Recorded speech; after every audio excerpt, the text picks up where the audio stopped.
Alrighty, what's up, y'all? So,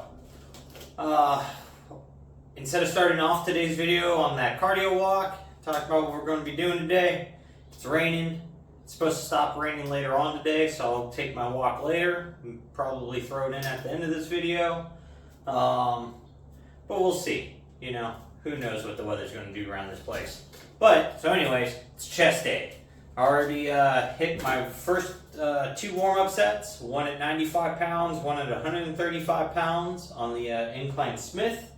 We're going to do 185 pounds now for our 5 sets of 10 working sets. That's what we came up with last week, or should I say last chest day, for what we're going to work out our schedule for. So my Smith bar is counterbalanced, so the thing only actually weighs like 5 pounds. So the two 10s are on the inside there to actually make the bar weigh 45. So the bar math is correct. It's 185. So let's go ahead and get this thing knocked out. And see how this feels today.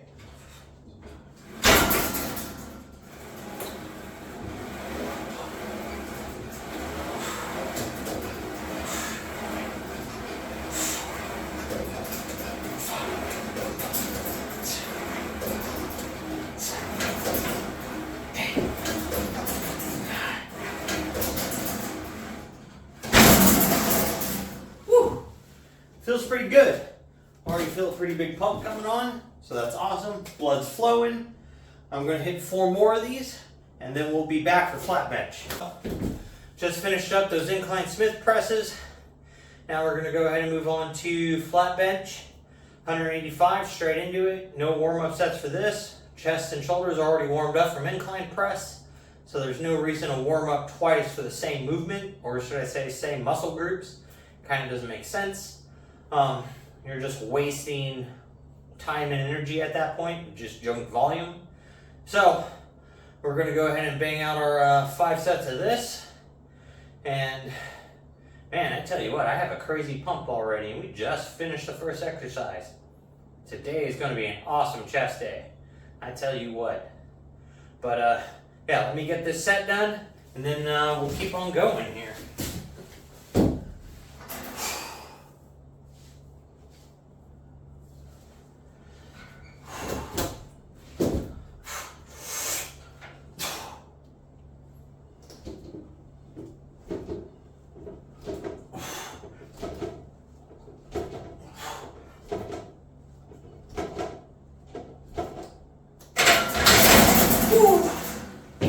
Man, it is crazy how much the same weight, just in a different position, changes how it feels. So like obviously that incline, you're really loading that upper pec, and 185 pounds feels heavy on an incline.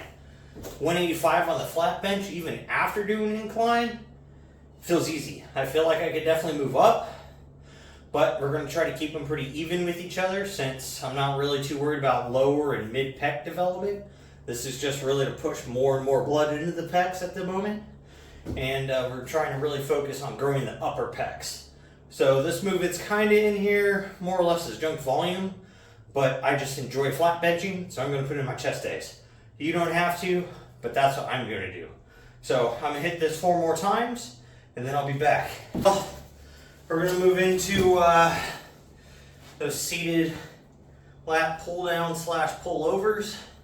I enjoy these because of the big massive stretch you get, and you really get to feel the upper lats, rear delts engage at the way higher extended position of the stretch and range of motion. And then once you come into like a quarter of the way down, halfway down, you really start to get the pecs to engage and take over.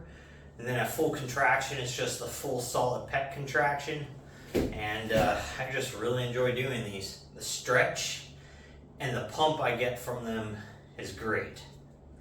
I mean, other than really chasing the pump and feeling the muscle really contract, don't know if they're really effective at building mass or strength or anything. I enjoy doing them, so they're in the routine. If there's something that's more effective than these, or these aren't effective at all, and over time I cycle them out. It's a possibility, but for now they're in. I like doing them. So a majority of this programming currently is more based around what I enjoy, what I have found previously to work for me in the past, like 10 years ago when I was actually fit and not a fat slob. And so with that, I mean, training ideologies and protocols have definitely changed since then. Some of this stuff is still, talked about, used in current training programs and all of that. So I know a lot of it's not out of date or just fluff. So I'm going to keep using it until it just doesn't work. But let's go ahead and move on into these things. So that big stretch, you can feel the lats, rhomboids, all that engage. You get the shoulders back down, start that pull, and right there, that chest comes in all the way to there, and then it releases. And I feel these are effective too, because without lats and additional shoulder stability, you're never going to bench big. So some of this is applied to powerlifting. And the big mobility stretch is great too, to help get those shoulder day movements in. If you're able to get your arms, up behind you.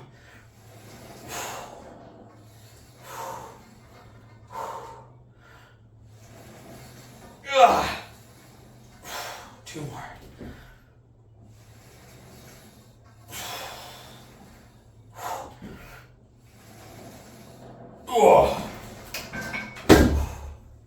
So, I'm gonna hit 4 more sets of those, then we'll be back. I think it's seated across the chest presses after this, pretty sure, or flies, one of the two, but we'll be back. So now that we're done with those pullovers, now we're going to go ahead and move into across the chest press with the cables, and had a nice slight incline. I think I have them set at the right angle. It actually looks like they need to go down one more. So this is 30 pounds, 5 sets of 12. This is to really target, that upper pec area. Freaking build that big giant cleavage that really separates the pecs, gives you a real big square looking chest, and help build that upper shelf so your chest just isn't this soft little slant. And we're gonna get these done. So with that, let's do them. Ooh. So I like to kind of put my finger right on the edge of that pec and make sure I'm getting a nice, full, solid, hard contraction each rep. And I'm not cheating it and stopping short.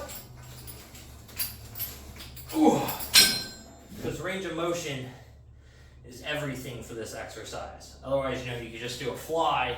You're going to get most of it, but you're not going to get that complete contraction and really target that far deep inner edge. So that's why I like doing these, is the range of motion just increases just that little extra bit. That 4 or 5 inches, counts, no matter what she says. So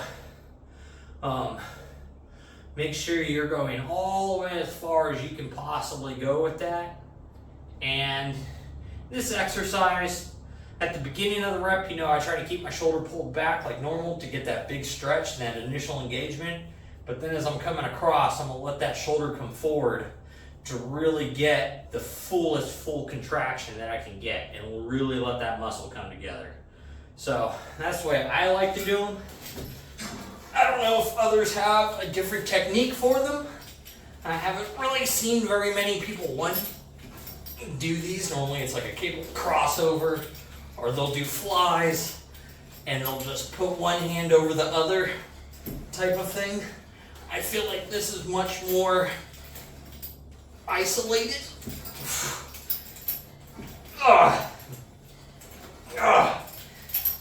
And you're not going to build any imbalance from going like this and not being able to hit the same point.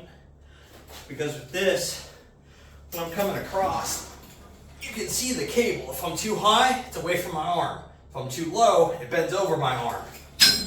So it also gives me a guide for my elbow and my wrist position is, and if I'm doing it correctly and into the same spot every single time. So for me, that cue alone is a benefit. So, because if you can create consistency in a movement, you're going to produce that movement correctly. So that's the way I kind of look at those. But either way, I mean, whatever you can do to get that full stretch and that full range of motion under a load is going to be beneficial. So whatever you guys kind of like. But this is the way I do it. And if you guys like them, give them a try. Or if you're interested in them because you've never done them, give them a try. It's the same premise as sitting in an incline or a straight or incline chest press machine, and you sit sideways and you're pressing across yourself. More or less same type of movement. I feel like these are a little more how could I say,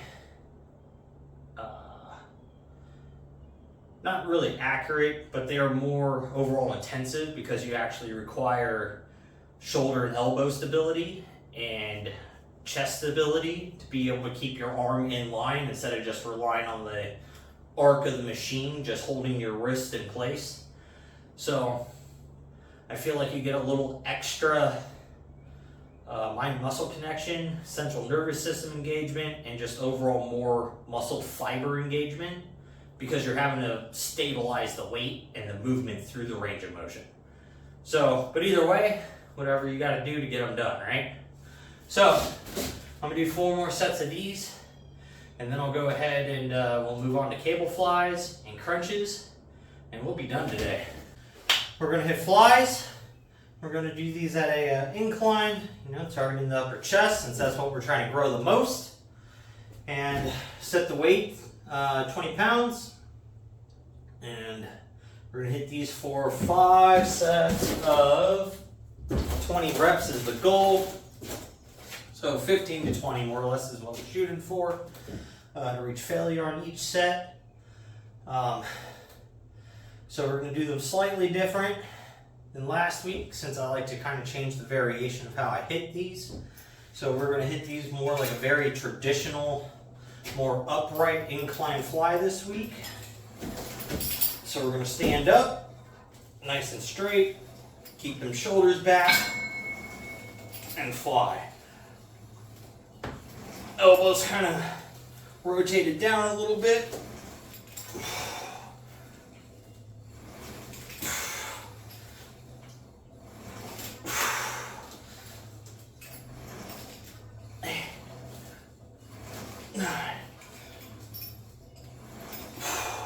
Since we're doing 20 rep sets, halfway through, we're going to switch our stance.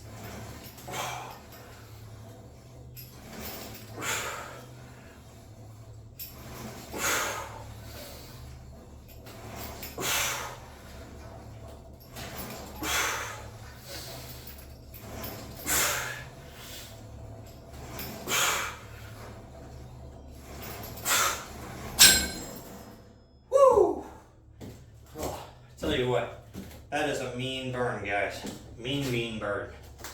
We definitely have a big chest pump going today. It's awesome. So, I'm gonna hit these. We'll move into cable crunches after this. I'm not gonna film those today. I'm just gonna get this stuff finished up.